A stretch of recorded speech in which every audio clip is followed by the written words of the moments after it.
Where does creativity fit into compliance? In more places than you think. Problem solving, accountability, communication, and connection, they all take creativity. Join your hosts, Tom Fox and Ronnie Feldman, on Creativity and Compliance, part of the Compliance Podcast Network. Hello, everyone. This is Tom Fox, and I'd like to welcome you to a special 5-part podcast series that Ronnie Feldman and I have put together for Compliance Week 2019. In this podcast series, we present some different things that you can do during Compliance Week to jumpstart your compliance communications program. So in episode 1, we debate whether Compliance Week is BS, Ronnie's position, or my position that no, it's important and significant. We also talk about the concept of a petting zoo for compliance. In episode 2, we talk about the use of talk shows as a way to communicate. In episode 3, we consider contests and games you can put on. In episode 4, we give a potpourri of other ideas which would work for you during Compliance Week. And in episode 5, we wrap up around education and influence and how to use Compliance Week really as a starting point for a great communication strategy throughout the year. I know you will find this useful, and it's going to be a lot of fun. Ronnie and I had a lot of fun putting it together for you. Thanks again for listening. Hello, everyone. Tom Fox and Ronnie Feldman back for another episode in our Compliance Week series of ideas for you. In this episode, we're going to discuss contests and games. Ronnie, what are your thoughts about using some different contests or perhaps even games to help emphasize a compliance program during your Compliance Week celebration? Yeah, I think this is one that a lot of companies have. This is covered ground. There was that ethics jeopardy that was going on for a while. I feel like a lot of companies have gone through that. I know me and my company have created custom written, game shows where you can have audience members or actors playing audience members. That is a fun way to kind of cover off on lots of different topics where maybe you give the silly answer. And then, the answer is actually quite obvious. So you kind of play the opposite to get a laugh. So the whole idea of like that ethics jeopardy thing is something that different departments can run during that week.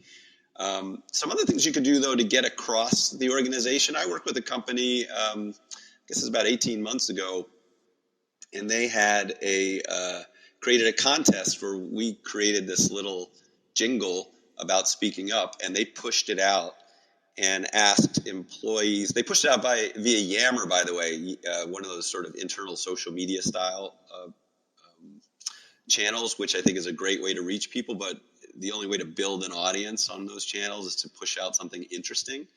So what they did, they had a manager who pushed out this jingle and said, "I'm having a contest. I want you to lip sync singing to this speak up jingle and make a selfie video of that and re-upload that back, and the winner gets a prize." So I love that idea. So they generated a whole bunch of new views by creating a contest around one piece of content about singing this lip sync song. I've also seen companies make contests like create a little selfie video telling a story of an ethical dilemma that you've been involved with. I like these because these aren't necessarily making you act, but it's just grabbing your phone and telling a story and uploading it. Other little games I've seen, you might have heard me mention this before. I love the simple party game, 2 Truths and a Lie. So that's a real simple way to do 2 truths and a lie about a policy.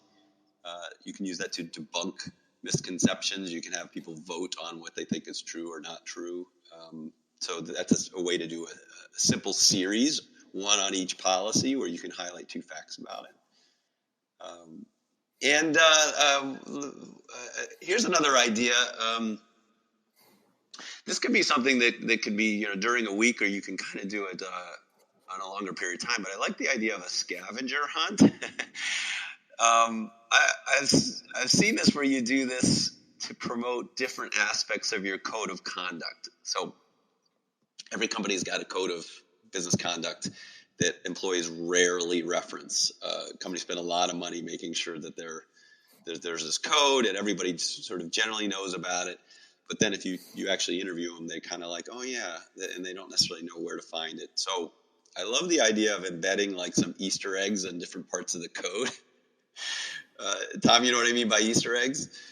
You bet. You Yeah, bet. yeah. Like so, you hide a fun fact um, on online where the code is, and you send people hunting for those fun facts, and they have to come back with the answer to that question, and input that answer to get the reward. So it's a way like you can hide a little fun fact about a conflict of interest, or it could even be something non sequitur. The point is, go find the conflict of interest policy and find that thing. So now you've taught them where to go, and then come back and input the answer in this place. And what you're doing is teaching them where these different policies are.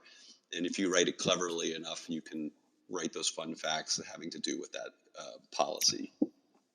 Ronnie, if I could hear, you said something that struck me that I don't think we've mentioned yet. When you do find that egg and you do correctly identify where in the policy a certain language is, why not have a gift? Why not give some sort of prize? I don't want to suggest a booby prize, but you can always give a T-shirt. You can always give a hat. You can give a credit at the Starbucks if there's one in your complex. You can give a Starbucks gift card if there's not, because with the ubiquity of Starbucks, there's going to be one somewhere close. There's a wide variety of things that you could actually give away as prizes that are not going to violate any conflict of interest rules. And sometimes, those kind of generate a little bit of fun within a employee workforce as well.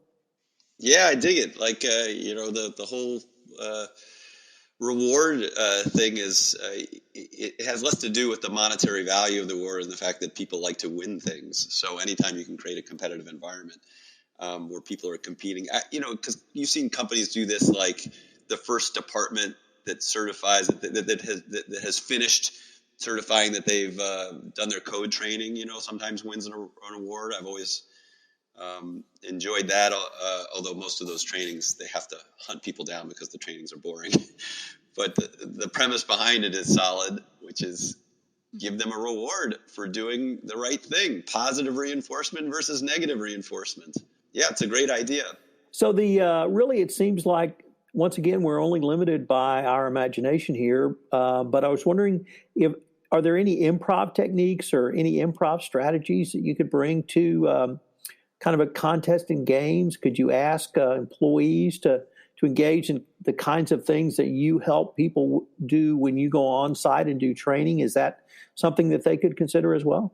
Improv, to me, can be many different things. Like I've done performances where we've brought a cast of actors to do like a Whose Line Is Anyway show, but we actually make all the gets and inputs be about like core values or principles. So, you're generating fun scenes in the moment as a performance, but you're building it around your theme. So that's a fun thing.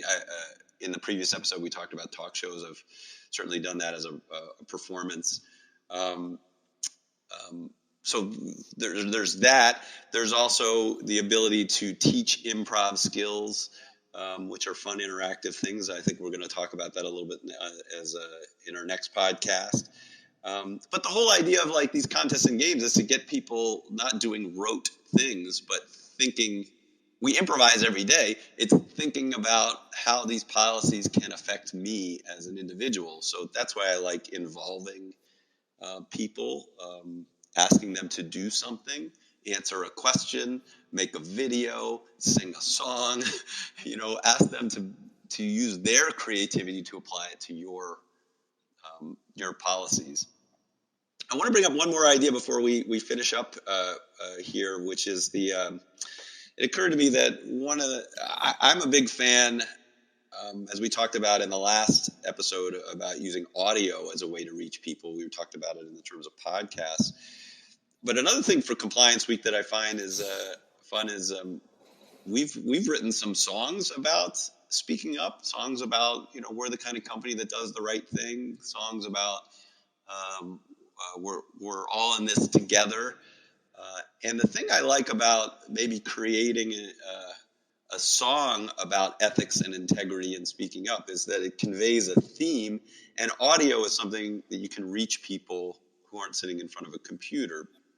So, for example, we created this song called The Right Thing, and the company played it over the loudspeaker during lunch. You can play it as hold music before a webinar. You can play it underneath the intranet site. You can play it between speakers at an event. You can play it between speakers at a training. It's a way to kind of embed this earwormy song into the organization. So that's a fun activity. And then the company I work with, they made little contests about it. What they did was they said, let's vote on your favorite lyric, and they listed 5 lyrics. Or, ask some open-ended questions on their internal social media channel about, like, what part did you like about the song? What part did you hate about the song? Basically used it as a stimulus to create interactivity. So, yeah, that was another fun idea. Ronnie, unfortunately, we're near the end of our time for this episode, but I hope our listeners will join us again for our next episode where we take up another idea or two. You want to say goodbye to everyone, Ronnie? Bye, everybody. Ronnie. Thanks for joining us for this episode of Creativity and Compliance. If you enjoyed the episode, make sure to subscribe and leave a review.